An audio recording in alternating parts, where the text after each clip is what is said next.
Bismillah və billah, əssalatu və səlamu alə səyyidina və nəbiyyina Əbil Qasimil Mustafa Muhammed. Allahümmə salli alə Muhammedin və ali Muhammed. Salam aleyküm, hörmətli və dəyərli müsəlmanlar. İllərdir ki, Qədirxum hadisəsinə görə, Qədirxum gününə görə bir cümləni ancaq eşidirsiniz. O da budur ki, Həzrət Peyğəmbərimiz sallallahu aleyhi və səlləm buyurubdur ki, mən kuntu mövlah fə əliyyun mövlah.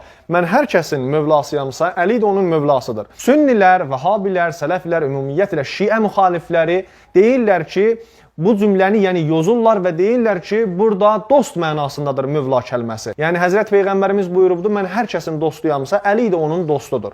Amma mənim tövsiyəm Şiə müxaliflərinə budur ki, həm də xahişim budur ki, öz kitablarında, demirəm Şiə kitablarına baxın, öz kitablarınızda Həzrət Peyğəmbərimizin Qədirxum günündə bütöv xütbəsini ki, orada danışırdı Peyğəmbərimiz, o xütbənin bütövün, kamilin tapıb və oxuyun. Həzrət Peyğəmbərimiz 3 saata yaxın orada danışıbdı. O 3 saata yaxın danışığının ancaq elə bir cümləsini sünnilər əzbərləyibdi və tez-tez deyirlər ki, Peyğəmbər buyurdu ki, mən kuntu mövlah fə əliyyun mövlah. Yəni, mən hər kəsin dostuyamsa, Əli də onun dostudur. Əgər siz düz deyirsinizsə, əgər belə bir sözə inanırsınızsa, o zaman bu xütbənin, kamilin bütövünü gətirin və deyin ki, bəli, bu xütbənin heç bir yerində, heç bir qərinə yoxdur ki, orada məsələn Həzrət Əli əleyhissalamı xəlifə ünvanında, imam ünvanında səhabələrə, ümmətə tanıtdırsın.